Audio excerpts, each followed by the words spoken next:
We have a little Aramaic to do today. I came in this afternoon to set up for Shabbat and for the weekend, and our office staff handed me off a couple of the order forms for people who are requesting brass memorial plaques to be placed in the synagogue, and they furnished the Jewish name. Notice I'm not saying Hebrew, the Jewish name, and I code it for the foundry into the appropriate keys they need to hit to make it spell that. The reason I say Jewish names rather than Hebrew is because, of course, many of our parents and of our parents' generation and those before them, particularly for women, but even on an everyday basis for men, use the Yiddish form of their name. My father was officially Tzvi in Hebrew, but in Yiddish is Hersh, so it's sort of hyphenated, Tzvi Hersh. His mother called him Herky, and he hated it. But one of the three forms that we filed today to request memorial plaques, the name was an interesting one. My family forebear is a Sephardic Jew of North African ancestry, and the name is Salah, which is very common amongst Jews around the Mediterranean basin. It is nominally an Arabic name, not a Hebrew one, but in fact, it's also an Aramaic name.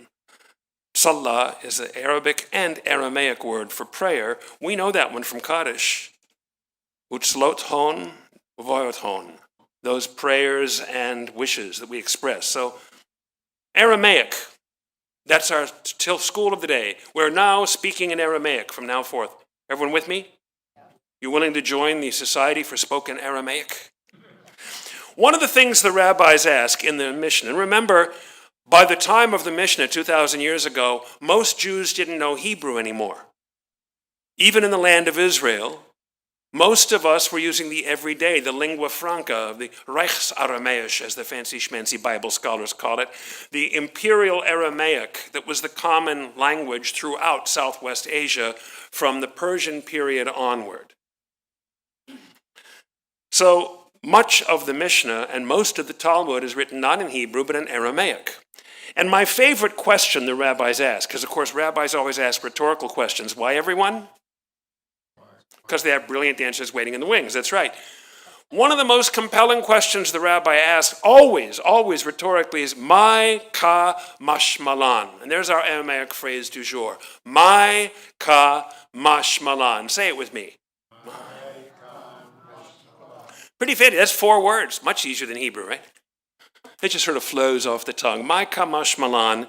And what it means is, what is this standing here to teach us? Which is a very elegant and uplifting scholarly way of saying, yeah, so? Thank you. Frank at least chuckled at that. Nobody else liked it. Well, here is the conundrum, the my kamash malan question. For the lulav and etrog, the festival bouquet and citron for this holiday of Sukkot. We know we have to have them because it says so in the Torah. Ulekachtem lachem b'yom harishon, of this 7-day holiday with an 8th day added celebrating at the end. On the first day you were to take pri eitz hadar, kapot tamarim, anaf avot, va'arvei nachal. Usmachtem lifnei Adonai Elohechem shmonat yamim. Take yourself on day 1 these 4 things and celebrate before the eternal God for 7 days. But here's our problems. In fact, more than one problem. What would be a good number? How about 3 problems? First, what are those 4 things? I mean, off the top of your head, do you know what an pri eitz hadar is? Because I don't. Kapot tamarim, okay. Eitz avot, Arvei nachal, yeah. Of those 4 species, 2 of them we recognize right away, palm frond and willows of the brook. But it's not completely clear about what the thick leaves are and what the goodly fruit is. So the rabbis achieved consensus. Remember, the job of the rabbis' integrity, they were the supreme court of the Jewish people.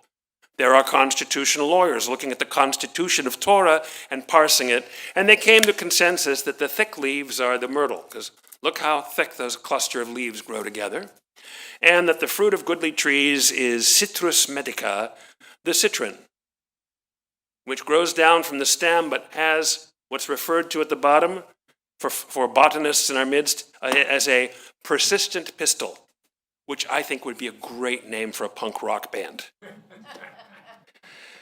So, okay, that's what those four things are. That's our consensus. All right, that's what they are, but why them? Why do we use them? And the simple answer is, das ist geschrieben, which, by the way, is not Aramaic. Because it says so in the Torah, because God said so. And so, okay, yeah, but, my kamashmalan.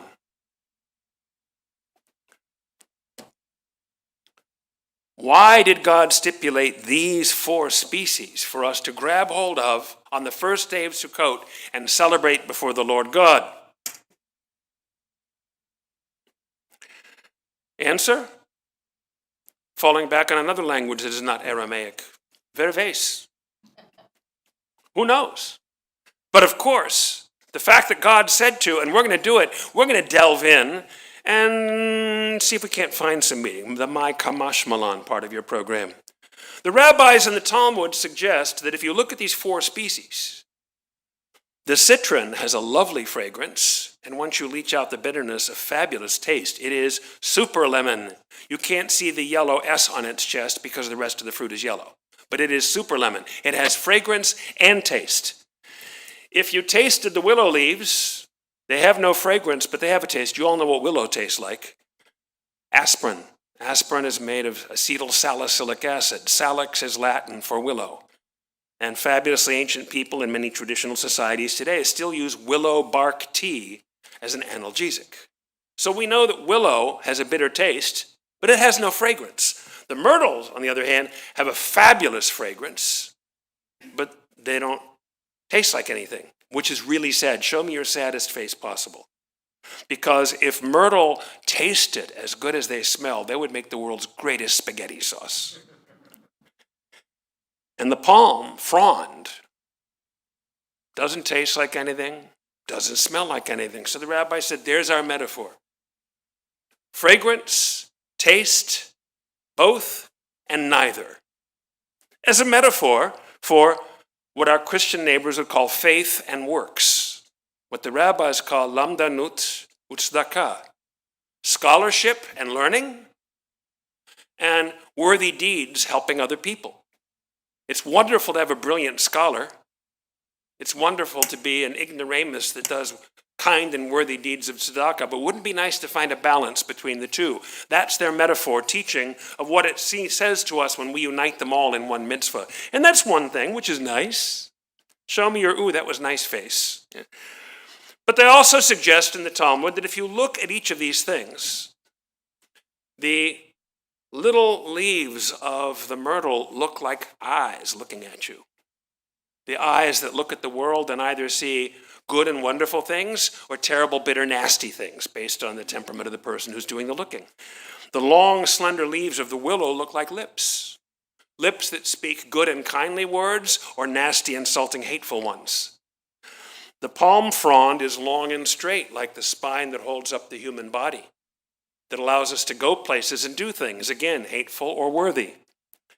And the rabbi suggests that those three go together to suggest the totality of the body made in God's image as potential for doing worthy things, but it has to be mobilized by a loving heart. Pum, pum, pum, pum.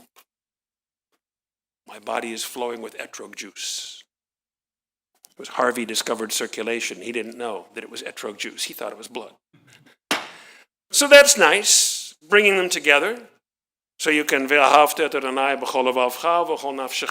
of your heart and all of your soul and all your mind. In this sense, then, in terms of the rabbis' symbolisms that they find, and my own, which I'm not going to elaborate at this point, because I told you last year, wait, I'll tell you again next year. The lulav and etrog, the four species, physicalize our faith. Hands-on Judaism. And I said that for Carol's sake if she's watching. One of our seasonal residents brought us up this last May to do a scholar in residence Shabbat weekend up in Valparaiso, Indiana. And my Friday night sermon was on hands-on Judaism. And this was one of the illustrations. It physicalizes our faith, our aspirations to be scholarly as well as engaged in good deeds, our aspiration to have a good heart motivating a solid body given health by God. The lulav and etrog physicalize our faith, making every body and every part of our body an expression of our worthiest aspirations. But that's only one conundrum.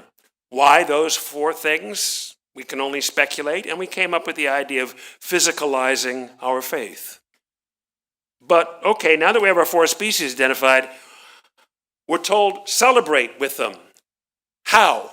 And this is the 10th year in a row you're hearing this rather lame joke from me. I'm a Californian. I'd throw out the Cuisinart and make a fruit salad. How do we celebrate with them? Fortunately, our sages of antiquity asked the same question, because the practice had already been long established that the four species are held together and waved like a pointer to the 4 points of the compass, making ourselves the 5th point in the middle of this earth, not of the world, but of our world. And additionally, up to the heavens and down to the earth to represent our aspirations and our grounding. Graphing our current location in 3 dimensions using the sacred number 7. That too physicalizes our faith as hands-on Judaism, putting us in the middle of God's eternal reality. But that's still 2 conundrums. When do you wave it? The Torah text says, on the first day, take these things. And then it says, and celebrate for God for 7 days. Now here's the problem. It says take them on the first day. It says celebrate 7. Doesn't make reference to these 4 things again. So the Mishnah teaches and records for us that back in the antiquity, there's already ancient times for them, temple was destroyed in 70. And the rabbis are compiling the Mishnah and publish it in 212. In the ancient days when the temple stood, they said, the lulav and etrog were waved in the Jerusalem temple before God's front door all 7 days of the holiday. But in the entire rest of the Jewish world, only as required in Leviticus 23 on the first day. Let that sink in for a moment. Because after Jerusalem is destroyed, Yochanan ben Zakkai, who rebuilds the Sanhedrin, who preserves Jewish life so that we still have it today, unilaterally decreed Zecher LaMikdash, as a memorial of, testimony to, and a dream of the Jerusalem temple. We should wave the lulav all 7 days, just as they did in the temple. For in a kingdom of priests and a holy nation, that becomes our prerogative. Zecher LaMikdash. I only know of one other thing we do in the Jewish year that is Zecher LaMikdash, and that's half a year away at the Passover Seder. Watch for it in your Haggadah. Once we finish the core of the liturgy and we knock off for dinner, the last thing we do is we take the Hillel sandwich, right? Piece of matzah, a little greenery, a little bitter herb, make a sandwich out of it. Because Rabbi Hillel used to do that. And it says the first 2 words in the Haggadah is Zecher LaMikdash. A reminder of, a monument of, a memorial to, and a physical reenactment of the temple in Jerusalem. That's at Passover in the spring. Yochanan ben Zakkai says this is at Sukkot in the fall. Half a year apart, twice, we do something that ties us to our fabulously ancient past. It physicalizes our faith, affirming our national identity as the Jewish people in exile, connecting us to the spirit of the land of Israel, putting us in a continuum of sacred space by grounding the holiness of this community where we wave the lulav, making every place a virtual Jerusalem, so that we can say, this is our Jerusalem and this is our temple. So those are our 3 conundrums about the lulav and etrog. What, why, how, and when. But it all points to the sukkah outside, which is mandated in the same passage in Leviticus 23. And it's intriguing to note that they're separate. First, we're told to take the 4 species and celebrate. And then we're told, oh yeah, in addition to that, Yishavtem basukot shivat yamim. You are to dwell in frail, temporary shelters. That's a seasonal association that ties us to the land of Israel, where to this day, in the Arab villages, during harvest season, they put what we in the South Florida would call chickies, but we don't have any Seminoles to build them for us. Out in the field, for 2 reasons. As the laborers are out working, bringing in the harvest during the day, they knock off at lunch and can sit in the shade and have some place to rest. And it's a guard post to have a guardian out to protect the unharvested portion of the field by night, sheltering us by day, guarding us by night. Ufros aleinu sukat shlomecha, spreading over us your sukkah of peace. There's a historical aspect to it. Basukot teshvu, it says in Leviticus 23, you're to dwell in booths in order that all of your generations to come may remember that it was in temporary shelters like this that God guarded the people of Israel on bringing us out of Egypt. Transient shelters in the wilderness ties us to our transition from slavery to freedom. And there's a spiritual aspect to it as well. We willingly relinquish the cleanliness, serenity, stability, and comforting security of our air-conditioned homes in favor of spending however symbolic a portion of time outside in the frail shelter that recalls our safe passage through the wilderness to the promised land. The sukkah physicalizes our faith by evoking the enduring presence of the one who still safeguards us through the journeys of life. I found myself pondering Tuesday morning, sitting in shul for Yontif, never really given much thought to the Haftarah for the first day of Sukkot before, because I always look at the end of it, the great battle between good and evil, what Christians call Armageddon, except in this case, Har Megiddo, it's still our neighborhood. The great final struggle between good and evil, which ends with good triumphant. And how will you know that the peoples of the world are good? Because the entire world will go up the hill to Jerusalem for Sukkot, the most universal of the Jewish holidays. Yeah, it says God put us in the sukkah during the 40 years in the wilderness. But Passover commemorates the exodus from Egypt. Hanukkah commemorates the rededication of the temple. Purim commemorates the rescue of the Jews from Haman's genocidal edict. But Sukkot is 8 days. The whole entire year could remind us of the 40-year journey from Egypt. Here, the prophet Zechariah, the prophet of rebuilding Jerusalem in the Persian period, records the aspiration that the whole world will celebrate Sukkot because it's the most universal holiday that deals with God and humanity in the world God created for us. So I began to ponder another aspect of it Tuesday morning, and that was a note that Shimshon Raphael Hirsch, the great 19th century German rabbi who established what we now call modern orthodoxy, he pointed out the great war of good and evil is headed by the villains, Gog and Magog. And you have to admit, if you have a tyrannical giant in a story who's the bad guy, you couldn't come up with a better tyrannical giant name than Gog and Magog. But Hirsch points out something that's kind of fun. He said it's a pun.